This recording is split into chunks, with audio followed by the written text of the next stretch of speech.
বাজার থেকে আনা বেগুনের চারাগুলো আজকে মাটিতে বসিয়ে দিলাম। বাড়িটা আজকে পুরো ফাঁকা ফাঁকা লাগছে। শুভ সকাল বন্ধুরা, কেমন আছো তোমরা সবাই? আশা করছি তোমরা সবাই যে যেখানে আছো ভালো আছো, সুস্থ আছো। আর তোমাদের সকলের ভালোবাসাতে আমরাও ভালো আছি। আমার আরও একটি নতুন ভিডিওতে তোমাদের সবাইকে অনেক স্বাগত জানাই। আজকে হচ্ছে সোমবার, আর এখন বাজে ঘড়ির কাঁটায় ওই সকাল 10টা মতো। তাহলে চলো আজকের ভিডিওটা এখন থেকেই শুরু করছি। আশা করি ভিডিওটা তোমাদের একটু হলেও ভালো লাগবে। তো বন্ধুরা, ভিডিওটা কিন্তু পুরোটা দেখার জন্য তোমাদের কাছে অনুরোধ রইল। সকালের সমস্ত কাজকর্ম আমার হয়ে গেছে। তারপর সকালের রান্না বলতে খাওয়া দাওয়া কিন্তু হয়ে গেছে। সকালে রুটি করেছিলাম, কালকের মাংস ছিল, তো সেটা দিয়েই সকালের খাওয়া হয়ে গেছে। তো এদিকে আমি খাওয়া দাওয়া করে উঠেছি, অমনি সময় দেখি একটা গরু এসেছে আমাদের বাড়িতে। একাই এসেছে, তো ভাবলাম যে গরুটাকে কি খেতে দেব। তো ঘরে না ব্রেড ছিল, তো সেটাই বের করে আমি গরুটাকে খেতে দিলাম। একটু জলও দিয়েছি, কিন্তু জলটা সে খায়নি।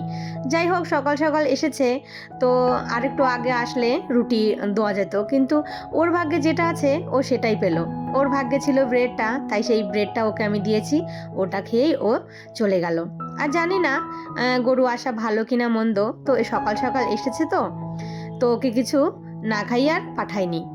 যাই হোক, ওইদিকে আমি কিছুটা শাক, এই যে কালকে এনেছিলাম বাজার করে, তো সেই শাকগুলো ভালো করে বেছে নিলাম। আর এদিকে শাকগুলো এত পরিমাণে বালু যে 3-4 বার করে না ধুলে না আর হয় না। তো সকাল সকাল আজকে তাড়াতাড়ি করে খাওয়া দাওয়া হয়ে গেছে। ছোট ছেলে গেছে দিদুন বাড়িতে, মানে আমাদের বাড়িতে, আমার বাবার বাড়িতে। তো আমার হাজবেন্ড নিয়ে গেছে ওকে দিয়ে আসার জন্য, মানে স্কুল ছুটি আছে, কয়দিন থাকবে। আর বড় ছেলে ও খাওয়া দাওয়া করে ও গেল হচ্ছে ওর স্কুলের কোনো এক ডকুমেন্টসে সই লাগবে, সেটা হচ্ছে ভিডিও, তার সই করার জন্য ও বেরিয়ে গেছে। ও যাবে হচ্ছে মালবাজার। তো আমাদের এখান থেকে বেশ অনেকটাই দূর, তো ও চলে গেছে খাওয়া দাওয়া করে। বাড়িতে আমি একাই, আর এদিকে হাজবেন্ড ছেলেকে দিতে গেছে। তো যাই হোক, এদিকে আমি রান্না বান্না সকালের কমপ্লিট করে একবারে দুপুরে রান্না বসিয়ে দিলাম। কেননা রান্না করতে করতে তারপর এই যে দেখো দুপুর মানে ওই 1:30-2টো বেজে যাবে। ওই একটু গরম গরম খাওয়ার জন্য কয়দিন থেকে একটু রান্নাটা দেরি করেই করছি। আবার ছেলেদের স্কুল, হাজব্যান্ডের ডিউটি শুরু হয়ে গেলে আবার সেই সকাল সকালই সব কিছু করতে হবে। যাই হোক, এদিকে আমি ছোট আলু দিয়ে আজকে করলাম মাছের ঝোল, মানে আয়ের মাছের ঝোল। আর ঝোলটা একটু পাতলাই করেছি, কেননা আমার হাজবেন্ড এবার একটু পাতলা ঝোল খেতে ভালোবাসে। তো যাই হোক, এদিকে ভাত হয়ে গেছে। ভাতটা একটু গ্যাসের উপরে বসিয়ে নিলাম, কেননা নিচে মার থাকে, তো সেটা একটু টানিয়ে নিলাম। তো রান্না বান্না কমপ্লিট হয়ে গেছে। আজকে হাজব্যান্ডের তাড়াতাড়ি খিদে পেয়ে গেছে, মানে ও সকালে 2টো রুটি খেয়েছে, তো বলছে আমার খিদে পেয়ে গেছে। বাজে হচ্ছে 1:30। তো ওকে আমি এই যে একটু সাজিয়ে গুছিয়ে খেতে দিয়ে দিলাম। আর এর মধ্যে ছেলেও চলে এসেছে, তো ছেলে বলল আমাকেও খেতে দাও। আর ওই যে আরেকজন দেখতে পাচ্ছ একা একাই মানে উঠে বসছে, সেটা হচ্ছে টেবিলের উপরে। ওকেও এখন একটু খাইয়ে দিতে হবে। তো ও তো আমার জায়ের মেয়ে, ও আমার কাছেই থাকে। ও সকালবেলা ওর মা স্কুলে যায়, তো ওকে রেখে যায়, ওকে ওই দুপুরের খাওয়াটা আমাকে খাইয়ে দিতে হয়। আর এইদিকে আমার ছেলেও বলছে আমাকে খেতে দিয়ে দাও। ছেলেও খাওয়া দাওয়া করে যাবে হচ্ছে আমার বাবার বাড়িতে। মানে দুটো ছেলেই আজকে বাড়ি ফাঁকা করে দুজনেই দিদার বাড়ি চলে গেছে। আর বাড়িটা একদম পুরো ফাঁকা, মানে ও যেই সইটা করাতে গিয়েছিল না, তো সেটা হয়নি। তো তার জন্য ওকে আমাদের ওখানে যেতে হবে।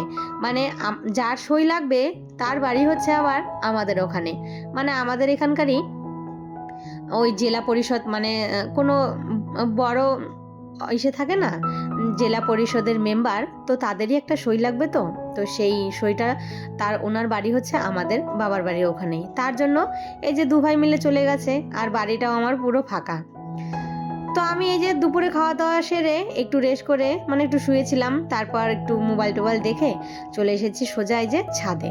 তো ভাবলাম যে বেগুনের চারাগুলো এনেছি, তো সেগুলো যদি না মানে মাটিতে পুঁতে রাখি, তাহলে গাছগুলো শুকিয়ে যাবে, নষ্ট হয়ে যাবে। আর এই যে আগের যে বেগুন গাছগুলো, তো সেগুলো না ভেবেছি তুলে ফেলবো। তো দেখো, তুলতে গিয়ে এখন দেখি সেই গাছে আবার সুন্দর করে মানে ফুল এসেছে। তাই গাছগুলো তুলতে আমার মায়া লাগলো। তো ভাবলাম যে থাক, আর কটা দিন থাক, তারপরে তুলে ফেলবো। আর এই যেই ফাঁকা জায়গাগুলো ছিল তো সেখানে আমি এই বেগুনের চারাগুলো পুঁতে দিলাম। আর কার্টুনগুলো জানো তো অনেক দিন মানে অনেক বছর হয়ে গেছে, তো কার্টুনগুলো একটু ফেটে ফেটে গেছে, তাই না এই যে জল দিলে সাইড দিয়ে পড়ে যায়। তো যাই হোক ওইভাবেই গাছগুলো আমি লাগিয়ে দিয়েছি। আর এই যে একটু জলও দিয়ে দিচ্ছি, কেননা গাছ লাগানোর পরে একটু জল তো দিতে হবে। তো এই যে দেখো মানে আমার এই যে ছাদে জল দেওয়ার জন্য ছাদে কিন্তু কল ছিল না, আমি এই যে হাজব্যান্ডকে বলে একটা কল লাগিয়ে নিয়েছি ছাদে জল দেওয়ার জন্য। তো এই যে এখানে কয়েকটা চারা লাগিয়েছি, আর হচ্ছে মানে এই কার্টুনে কয়েকটা, আর এই যে দেখো এই আগের গাছটা ছোট্ট একটা বেগুন হয়েছে, আর এই যে এখানে কয়েকটা লাগিয়েছি। আর এই যে তো যাই হোক একটার মধ্যে না 3-4টা করে চারা লাগিয়ে দিয়েছে, জায়গা নেই তো কি করব। আর এই গাছে গাছে দেখো কি সুন্দর কড়ি এসেছে, ফুল এসেছে। তো কয়েকটা বেগুন মনে হচ্ছে আবারও হবে।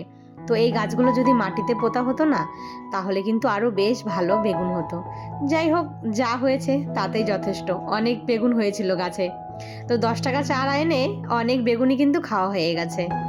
তারপর চলে এসেছি নিচে। তো এদিকে দেখো এই যে হাজবেন্ড বসে আছে কম্বল মুড়ি দিয়ে, আর এদিকে আমি কয়েকটা জামা কাপড় ছিল তো সেই সমস্ত জামা কাপড়গুলো একটু ভাঁজ করে গুছিয়ে নিচ্ছি। তারপর চলে যাব সোজা একদম সন্ধে দিতে। সন্ধে টন্ধে দিয়ে তারপর ঘরে গেলাম, অমনি দেখি গ্যাসের গাড়ি এসেছে। তো ভাবলাম যে গ্যাস বুক করেছিলাম সেই আগের সপ্তাহে, ওই বৃহস্পতিবার কি শুক্রবার হবে, তো এর মধ্যে আর দিয়ে যায়নি। তো আমি আওয়াজ পেলাম যে গ্যাসের গাড়ি ঢুকেছে। তো ভাবলাম যে চলো তাহলে গ্যাসটা নিয়েই নেই। আর এদিকে সিলিন্ডারটা বের করে দাঁড়িয়ে আছি, আর গ্যাসের গাড়িটা দেখে আমাদের গলি দিয়ে একদম সোজা চলে গেছে।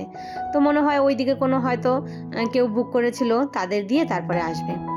আর গ্যাস জিনিস মানে এটা এখন রেখে দেওয়াই ভালো, আবার কখন কোন সময় শেষ হয়ে যাবে তারপর আবার মুশকিল।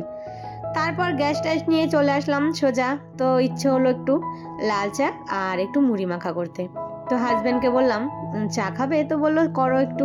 তো দুজনে মিলে এই যে একটু মুড়ি মেখে নিলাম, একটু ধনেপাতা পেঁয়াজ লঙ্কা কুচি দিয়ে, আর একটু সর্ষের তেল দিলাম, আর সাথে একটু চানাচুর একটু নিমকি ছিল ছোট ছোট সেটাও দিয়ে দিয়েছি। তারপর দুজনে মিলে বসে পড়লাম টিভি দেখতে, আর এই যে গরম গরম চা খেতে। বাড়িটা একদম পুরো ফাঁকা, ছেলে দুটো চলে গেছে মার কাছে। তো আমি আর হাজবেন্ড এই যে চা খেতে খেতে আজকের ভিডিওটা তাহলে এখানেই শেষ করি। সবাই ভালো থেকো, সুস্থ থেকো, আবারও দেখা হবে নতুন কোনো ভিডিওর সাথে।